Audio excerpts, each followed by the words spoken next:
Welcome back to another episode of Dentistry's Growing with Grace podcast. Join Grace and her guest of the week as they discuss lessons learned in the industry and explore unique insights into ethical growth. Hello and welcome back to Dentistry's Growing with Grace. Today I have a very, very important guest, Lisa Elkins. Lisa, thank you so much for being here today.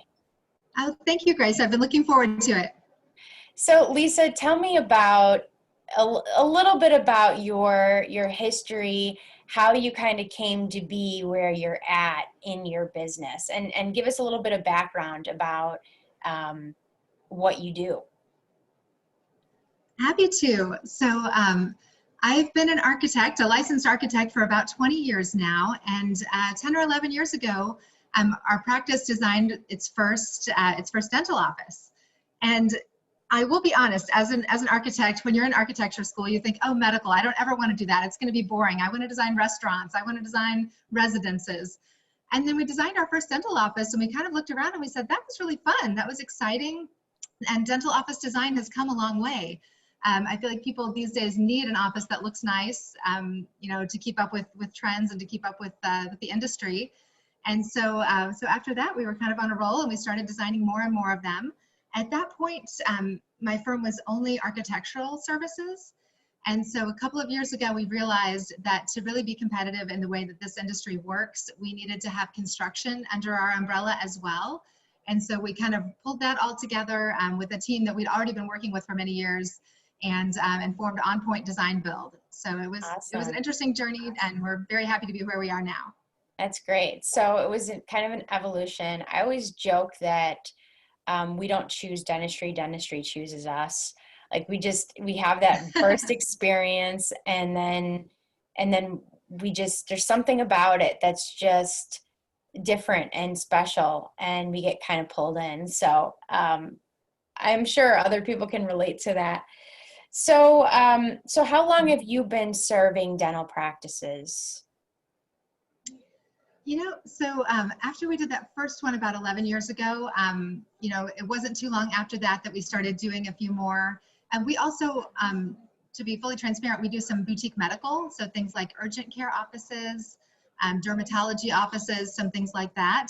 But dental, it's interesting because there's so much technical knowledge that's required, and that it just really means that we have to be on our A game. You want to get everything right from a technical perspective as well as a design perspective to make sure that it all works. Awesome. And then starting about 5 years ago, we really started ramping up and started doing 5 or 10 a year, and it's been a good evolution. That's awesome. So most doctors can agree that they would like to have a nice office. And that's nice. Like it's a preference. Like it would be a nice luxury. But why do they need to have a nice office? Design is one of those things that is much more integral to the way people feel. And there's a quote, I'm going to butcher it, but it's something like you'll always remember what people say. You won't always remember what people say, but you remember how they made you feel. And spaces are the same way. So you might not remember, oh, wow, they chose a beautiful wood, or that wall covering was stunning, but you remember when you walk in if a space feels like a quality space. You remember if that space instilled confidence in you, or if it seemed like it was lackluster, and that kind of translates to a lot of other feelings. So really there are several reasons that I think doctors need a nice office today. So there's patient confidence, and then patient comfort. So when there's a good flow to an office, when people can move through it and not feel awkward, that's a nice benefit as well. And then of course, this overlaps with what you do, but a nice office is a marketing tool. So when you see the picture of the doctor standing in front of a beautiful reception desk, or a beautiful backdrop, that really makes you feel a certain way about that doctor. And then of course there's just the flow. No office staff likes it when they're bumping into each other all day. That is just not something that makes anyone happy. And then one of the overlooked ones I feel like is staff retention. When a staff member walks into an office and they feel like someone thought about them, like the break room fits their staff, like someone cared, it really makes them feel better about their job. And then of course there's like the doctor's sense of pride. By the time they open their own practice, doctors have been working for a few years, and It's for them to really walk into an office every day, turn on the lights, and be proud to be there. That goes a long way. I agree with every single thing that you just said. And another thing too, speaking to like the employees' experience, it's not, for me, it's not just that someone thought of you and thought about the functionality of the space, but that you actually are going to enjoy work more. During this COVID shutdown, I actually moved my office down the street, and we used to be in a bigger space, but we couldn't open windows, and we didn't have a sink in our space, so we couldn't wash our hands, those little things. And I was thinking, how is my team going to come back during this pandemic, be comfortable in the office when I can't open a window and get fresh air for them, and they can't wash their hands without walking through 3 doors to get to the bathroom? So that, thought process. And then one of the other things was there wasn't a lot of natural light in there.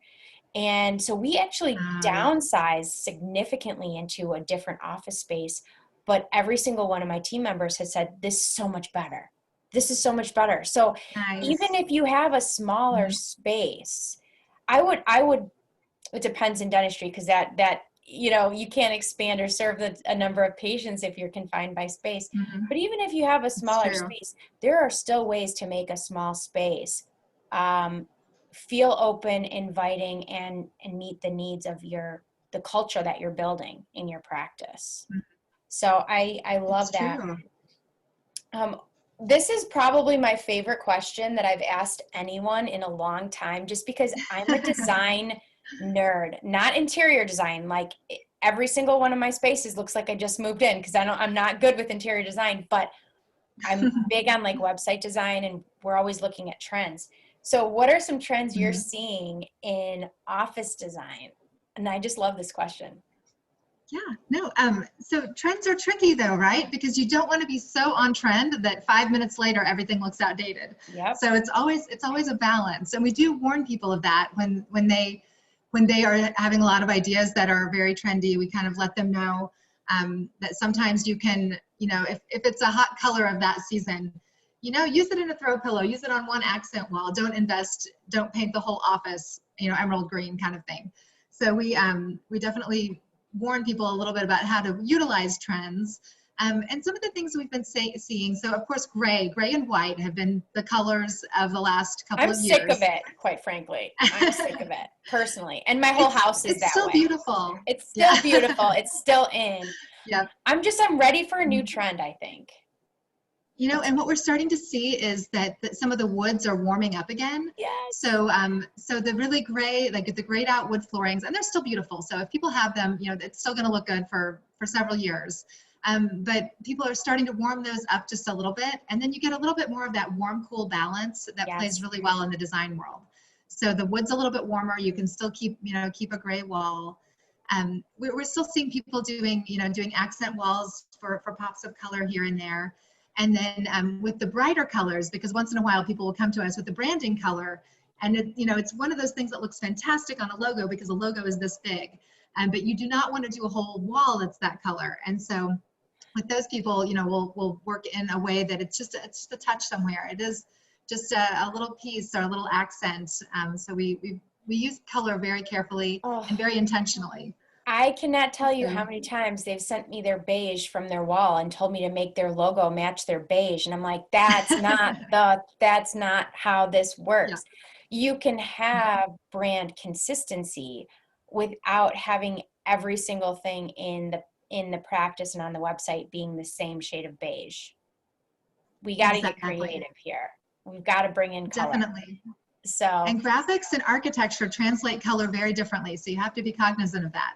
Oh yeah, so digital graphics are not the same as printed graphics either, and you've got to. That's interesting.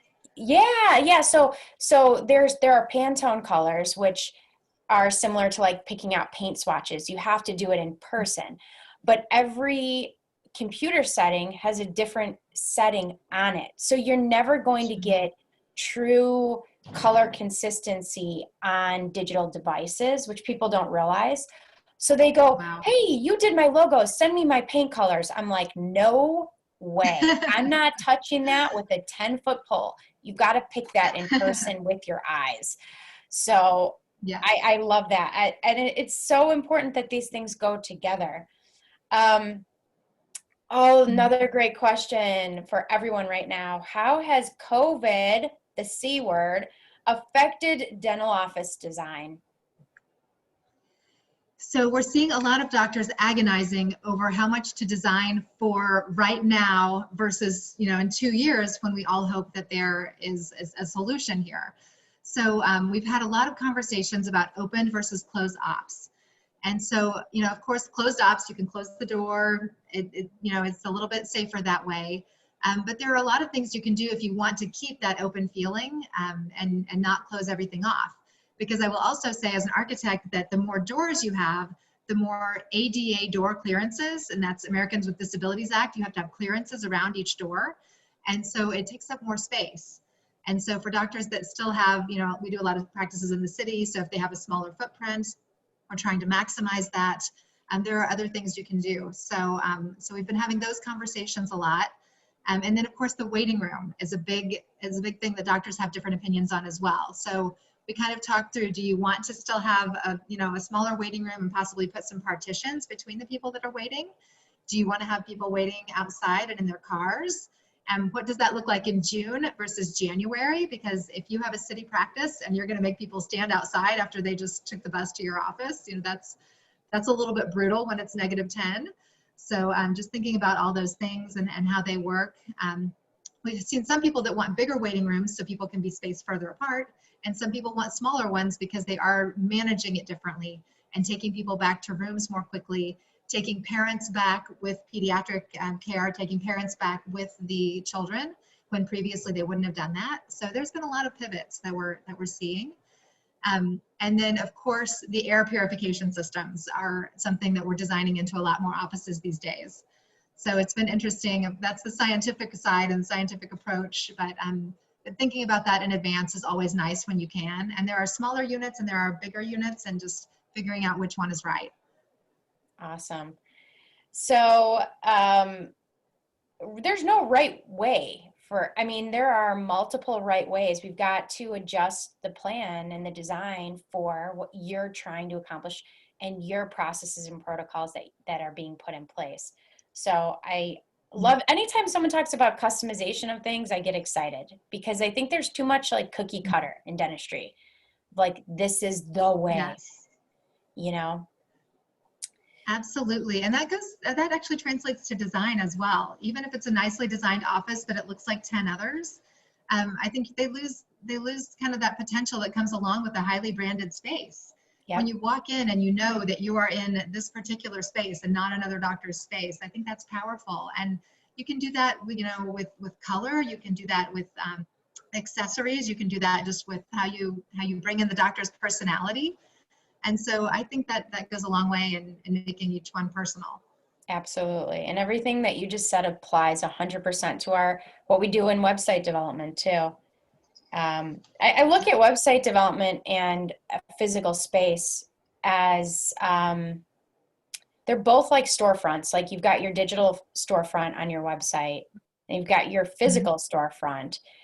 There's a lot of times I see these beautiful offices where they've invested so much in the design, and some of the offices that you guys have done are just gorgeous. And then I see a website that looks like it was done in someone's basement 1992 20 years ago. yeah. It was one of the first websites ever created, and I'm going, people don't know how beautiful your office is. Your website's out there like talking poorly about you to your community. We've got to have this brand consistency, both inside and out of the practice. So very important. So what is the typical process for an office build out or remodel? So in our eyes, the process is everything, because if you get the process wrong, everyone is going to be frustrated. The delivery of the whole project is going to be late. People are going to have very unexpected results at the end. And so truly process is everything. Because we are led by architects and we are there throughout the entire process, we work hard to make sure that things go smoothly. So, I mean, really everything gets decided in the first 4 to 5 weeks. And that's, from the layout, pushing and pulling to get everything just right with everyone's space needs. And then of course, all the finishes that really bring it together, and then the architectural elements. And that's where I get really excited. I actually took a hiatus from architecture and worked as a furniture designer for a couple of years. And so things like the front desk and some of the stations and things where there's a chance to make things three-dimensional, to have materials wrap around different surfaces, to use light to illuminate everything. I personally get very excited, and many members of my team do as well. So really all the thinking happens up front. And then there is the permitting process. So, 4 to 5 weeks in, we're ready to submit for permit. And in the suburbs, it actually usually takes anywhere from 4 to 8 weeks. We did have a COVID example where we submitted our drawings and got a notice back that said, the building department is closed. We'll let you know when we reopen. So that was a fiasco. I'll let you know someday, maybe at some point, probably. Possibly. Yeah. Yeah, so that aside, usually it's a 4 to 8 week turnaround. And it's funny because if clients have talked with the village, they always say, oh yeah, we'll get back to you in 4 weeks. But they get back to you with comments in 4 weeks. Yes. And it is their job to have comments. So they will have comments, and it'll be things like move this toilet paper dispenser over 6 inches, and you have to do those little things. So non-COVID related, what's the typical timeline? Like how long does it take to do a build out? So again, in Chicago, it goes a little bit faster because the permitting process, we're self-certified, so we can get permits in about a week instead of that 8-week time. And then the build out, of course, the actual construction depends on several things, a little bit on the size of the practice and a lot on the phasing of the process. So if a doctor wants to stay open or only close for a couple of weeks, then I'm talking like ground up. I'm talking like not a remodel, like a total a brand new practice. Typical is about 12 to 14 weeks. So it's right around like 3 months for the actual construction. And so people should start this, if they want to open their doors January 1, when should they start the process? Like even have that first conversation? We really need to be talking 6 months before that. So you have architecture, permitting, build out, 6 months. And then after we're done too, they need a little bit of time to get the equipment installed and get unpacked. So that takes another week or two, depending on how quickly they want to move. So 6 to 7 months is typically a pretty good range. My clients, so many of my dental clients don't have realistic expectations on planning and time. They'll call me like the month before they open, needing a business name, logo, tagline, website, rack cards, business cards, and all these things. And we're like, okay, we can do this, but I don't want to rush it. I would rather have minimally, 8 weeks, for that kind of thing. So I think it's very helpful for someone considering opening a practice from ground up to know what these timelines need to look like, because sometimes they just don't know. So it's true. And when people say, can we pinch that down? Yes, we can pinch it down, a week here and there, but we can't turn a 6-month process into a 4-month process. I mean, it's just, what gets squeezed the most is design. And now the thing that matters most, where all the decisions happened, just got pinched. And that's a week where it's well spent to get it right. And you don't want to cut out those important conversations to make sure that the doctors or the owners are totally invested, totally on board with what you've presented. You want to make sure that it's really, there's an appropriate amount of time for the decision maker as well to digest, process, and make decisions. And that's dependent on personality. Some people are like, yes, let's go. Option 2. Other people need to sleep on it and then sleep on it again and then sleep on it again. So it's very much dependent on their personalities too. So you mentioned in our conversation a little bit about how you make practices unique and to have a unique element.